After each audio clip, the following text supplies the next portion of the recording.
Selamat datang di pembahasan kita kali ini. Anda sudah berbagi materi yang, wah menarik banget soal seorang miliarder teknologi, Brian Johnson. Biasanya kan kalau kita ngobrolin miliarder teknologi, yang dibahas ya bisnisnya, kekayaannya, inovasinya. Tapi kali ini fokusnya ke sesuatu yang kita semua lakuin, tapi mungkin ya nggak pernah kita anggap serius, tidur. Dan ini yang bikin dia unik banget. Dia nggak cuma ngomongin soal tidur, dia memperlakukannya kayak proyek rekayasa software yang paling penting dalam hidupnya. Betul. Tujuan kita hari ini, ya berdasarkan materi yang Anda kasih, kita mau bedah tuntas pendekatan radikal Johnson ini. Kita bakal lihat gimana dia mengubah tidur dari aktivitas pasif Yang sambil lalu aja gitu ya. jadi sebuah pekerjaan profesional. Dan ini jadi fondasi misinya buat membalikan proses penuaan. Pekerjaan profesional, saya suka banget istilah itu.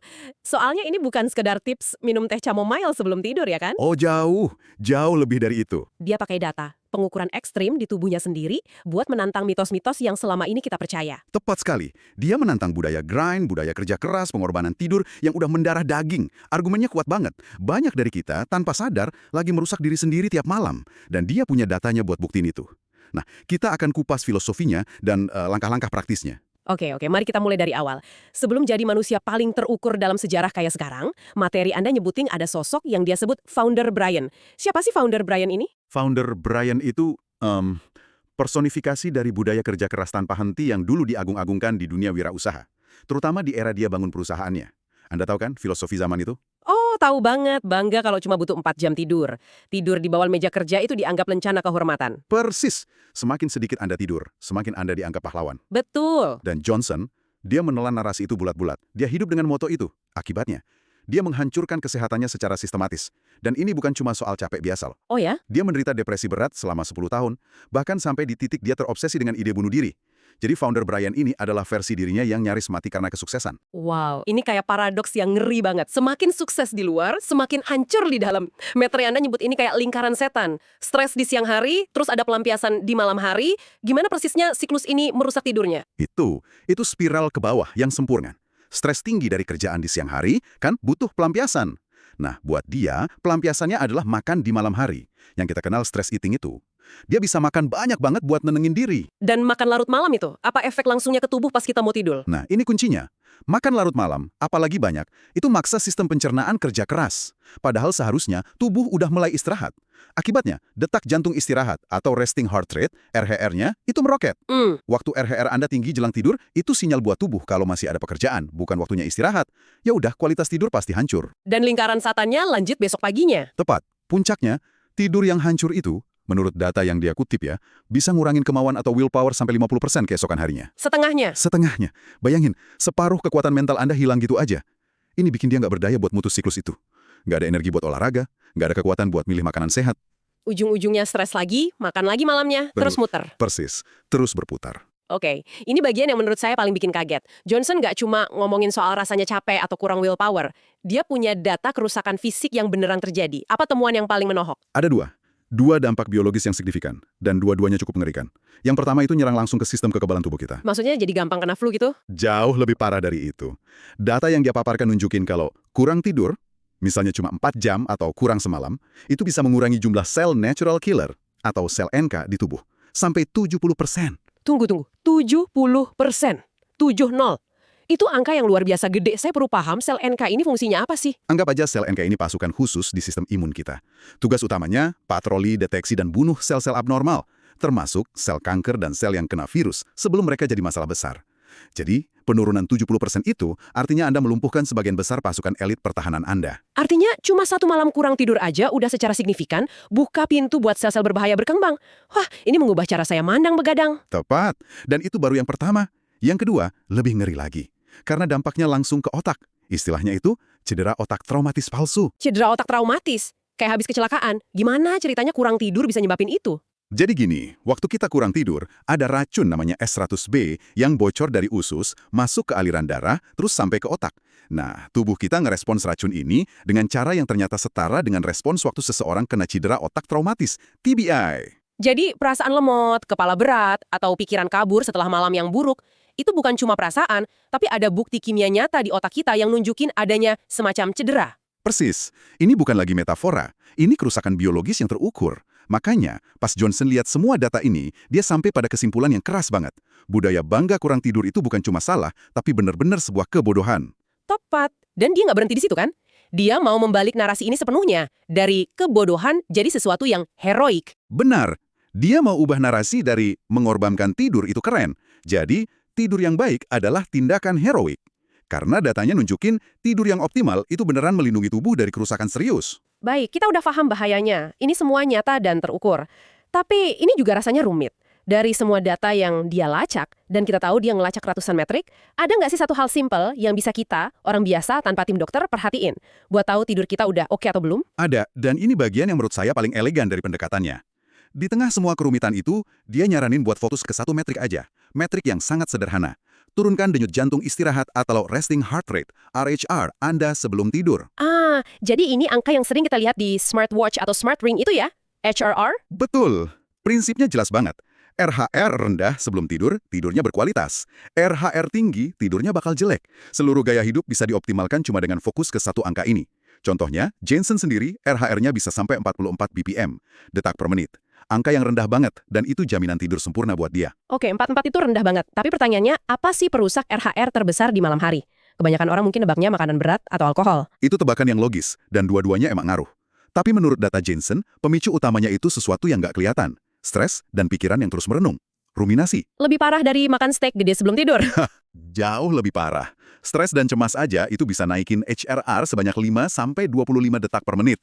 Pikiran yang ngebut, mikirin kerjaan besok, mikirin masalah, itu perusak tidur paling kuat. Soalnya itu bikin sistem saraf kita tetap di mode siaga, bukan mode istirahat. Ini menarik, karena solusinya jadi bukan cuma soal fisik, tapi juga mental. Ini ngebawa kita ke sistem yang dia bangun. Dia nggak ngandelin kemauan kan? Dia bangun protokol. Materi Anda ngerangkumnya dalam 5 pilar utama. Betul, kuncinya sistem bukan willpower yang naik turun. Pilar pertama itu mengubah identitas. Anda harus berhenti ngelihat tidur sebagai sisa waktu. Sebaliknya, perlakukan tidur kayak pekerjaan profesional Anda yang paling penting. Jadi bukan, sisa waktu saya malam ini buat tidur. Tapi pekerjaan utama saya jam 9 malam adalah tidur. Harus ada pergeseran pola pikir yang fundamental ya. Tepat sekali. Anda harus hormatin jadwalnya, siapin dengan serius, dan bangga jadi penidur profesional. Nah, pilar kedua, ini yang paling menantang nih buat banyak orang. Saya bisa nebak, ini pasti soal makanan. Benar. Pilar kedua adalah makan lebih awal dan ringan. Menurut Johnson, ini eksperimen paling kuat yang bisa dilakuin siapa aja buat naikin kualitas tidur secara drastis. Caranya, bikin jarak waktu yang signifikan antara makan terakhir dan waktu tidur. Minimal 2 jam, idealnya lebih. Dia punya analogi menarik buat ini kan, soal Evening Brian. Ya, dia nyiptain persona Evening Brian, versi malam hari dirinya yang nggak bertanggung jawab. Yang capek, stres, dan pengen makan enak sebagai hadiah. Solusinya, dia secara metaforis mecat Evening Brian. Aturannya jadi jelas. Brian di malam hari nggak boleh bikin keputusan soal makanan. Hahaha, dipecat ya? Betul, datanya juga mendukung. Makan 2 jam sebelum tidur aja bisa ngurangin kualitas tidur sampai 35%. Johnson sendiri bawa ini ke level ekstrim. Makan terakhirnya itu jam 11.30 pagi. Oke, saya harus berhenti dulu di sini. Makan terakhir jam setengah 12 siang. Itu kedengarannya mustahil banget buat siapapun yang punya kerjaan, keluarga, atau kehidupan sosial normal. Apa ini beneran saran atau cuma contoh ekstrim buat buktiin sesuatu? Soalnya saya yakin 99% dari kita yang dengerin mikir, nggak mungkin saya bisa ngelakuin itu. Pertanyaan yang bagus banget dan itu kritik yang valid. Penting buat kita paham kalau Johnson itu eksperimen N sama dengan satu yang ekstrim. Angka 11.30 pagi itu bukan resep yang harus ditiru semua orang. Poin utamanya itu prinsipnya. Makin jauh jarak makan terakhir dan waktu tidur, makin rendah RHR-nya, makin bagus tidurnya. Mungkin buat Anda, peningkatannya itu dari makan jam 8 malam jadi jam 7 malam. Atau dari jam 7 jadi jam 6. Intinya bereksperimen, bukan meniru jadwal ekstrimnya. Oke, itu lebih masuk akal. Lanjut ke pilar ketiga, ini soal lingkungan kita. Tepat. Pilar ketiga, sadar cahaya. Aturannya simple. 1 jam sebelum tidur, nggak ada waktu layar. Titik. Kita semua tahu cahaya biru dari layar itu nekan produksi melatonin, hormon tidur. Ini perang langsung melawan budaya doom scrolling. Melawan doom scrolling itu perang berat. Algoritma media sosial dirancang buat menang. Mereka sengaja bikin kita melek terus. Dan itulah tujuannya yang akhirnya naikin HRR kita. Solusi praktis dari Johnson. Redupin semua lampu di rumah 1 jam sebelum tidur. Kalau bisa, pakai lampu warna merah. Pilar keempat adalah konsistensi yang sering kali jadi musuh terbesar kita pas weekend. Ya, pilar keempat, konsistensi waktu tidur. Johnson nyebut ini cara ngasih tubuh kekuatan super bantuan. Anda perlu patuh sama waktu tidur yang sama tiap malam. Toleransinya plus minus 30 menit, termasuk di akhir pekan. Kalau konsisten, tubuh bakal belajar dan otomatis nyiapin diri buat tidur di jam itu. Jadi nggak perlu berjuang buat tidur. Dan pilar terakhir, ini balik lagi ke pertarungan mental yang tadi kita singgung. Ini bagian yang paling susah buat banyak orang. Pilar kelima, rutinitas wind down atau pereda pikiran. 1 jam sebelum tidur itu waktu transisi, dari mode kerja ke mode istirahat. Johnson ngegambarin otaknya, yang dia sebut ambitious brain, seringnya justru paling aktif sebelum tidur. Saya kenal banget sama ambitious brain versi saya. Tiba-tiba semua ide cemerlang, daftar kerjaan, semua kekhawatiran muncul pas kepala baru nyentuh bantal. Nah, itu dia. Strateginya adalah melakukan dialog aktif sama diri sendiri. Secara harfiah, ngomong, makasih idenya, bagus, kita bahas besok pagi. Sekarang waktunya tidur. Anda harus sadar ngelakuin dekompresi pikiran sebelum masuk kamar. Kalau enggak, pikiran itu bakal muter terus dan ngejebak Anda di tidur ringan semalaman. Oke, kelima pilar ini jelas banget. Tapi ada satu pertanyaan besar. Ini semua kedengaran bagus di teori, tapi gimana sama kehidupan nyata? Kehidupan sosial. Ini semua kayak resep jadi pertapa sosial. Emangnya dia nggak pernah keluar malam? Ini pertanyaan yang paling sering muncul, dan dia punya strategi yang cerdas banget, walau agak radikal. Dia nggak kaku. Dia bisa bikin pengecualian. Dia kasih contoh pas lagi di sebuah konferensi, dia mau sosialisasi sama orang-orang penting, yang biasanya baru mulai larut malam. Tapi dia juga nggak mau ngorbanin tidurnya. Jadi apa yang dia lakuin? Dia tidur jam 7 malam, terus pasang alarm, bangun jam 9 malam. Habis itu, dia keluar sosialisasi, ngobrol sama teman-temannya, dan baru balik tidur lagi jam 1 atau 2 pagi buat ngelanjutin tidurnya. Tunggu, tidur jam 7 malam, bangun jam 9, terus tidur lagi nanti. Itu aneh banget. Kenapa dia gitu? Kenapa nggak tidur telat aja kayak orang normal? Nah, ini pertanyaannya ngebawa kita ke salah satu konsep terpenting di filosofi tidurnya. Alasan dia ngelakuin itu karena beberapa jam pertama tidur itu yang paling krusial. Dia ngejelasinnya pakai analogi truk sampah. Truk sampah, saya suka ini, jelaskan. Oke, jadi tubuh kita itu punya ritme sirkadian yang udah terprogram. Jendela buat deep sleep, fase tidur paling restoratif buat perbaikan sel dan pembersihan otak, itu sebagian besar adanya di awal malam. Kira-kira antara jam 10.30 malam sampai 12.30 malam. Fase deep sleep ini fungsinya persis kayak truk sampah buat otak, ngebersihin semua racun sisa metabolisme seharian. Jadi dengan tidur dari jam 7 sampai jam 9, dia mastiin dia dapat porsi deep sleep yang krusial itu sebelum keluar. Dapat. Dia mastiin jadwal pengangkutan sampah otaknya nggak kelewat. Kalau Anda begadang dan baru tidur jam 2 pagi, Anda pada dasarnya ketinggalan jadwal truk sampah itu. Sampah racun dan capek nggak keangkut. Sampah itu numpuk dan Anda bawa keesokan harinya. Ini ngejelasin kenapa Anda ngerasa lemot dan nggak bertenaga, meskipun mungkin total jam tidurnya cukup. Jadi intinya bukan cuma berapa lama kita tidur, tapi kapan kita dapat tidur nyenyak itu. Melewatkan jadwal truk sampah sekitar jam 10 atau 11 malam itu sama aja ngebiarin sampah numpuk di otak buat besok. Wow! Itulah inti argumennya. Dengan strategi 2 shift itu, dia dapat yang terbaik dari dua dunia. Restorasi biologis yang vital, sama interaksi sosial. Hasilnya, dia ngerasa luar biasa besoknya. Jadi, kalau kita rangkum ya apa arti dari semua ini, pendekatan Brian Johnson ini walaupun ekstrim, ngajarin kalau bangun sistem yang ketat di sekitar tidur itu sebenarnya bukan soal ngebatasin hidup. Justru sebaliknya, ini soal membebaskan potensi kita. Dengan ngotomatisin keputusan-keputusan ini, dia justru punya lebih banyak energi dan kemauan buat hal-hal yang beneran penting. Benar sekali.